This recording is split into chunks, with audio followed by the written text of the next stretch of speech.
Hey guys, welcome back to Fast Fix. For today's video, I'm going to show you how to change username on Twitter.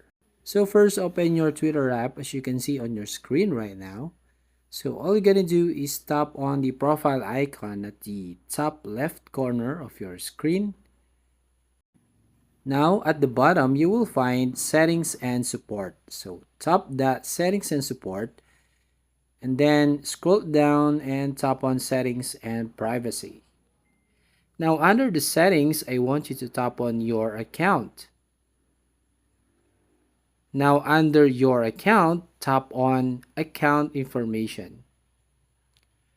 And then right here, you will find the username on top of the settings. And then you will see right here your current username and your new username. Now if you find that green check at the right side of this new name, it means that this username is available. So once you've done that, you can now tap on done and you can now change your username. So that's it. If you find this helpful, don't forget to like and subscribe to this channel and ring the bell icon to notify you on the next video.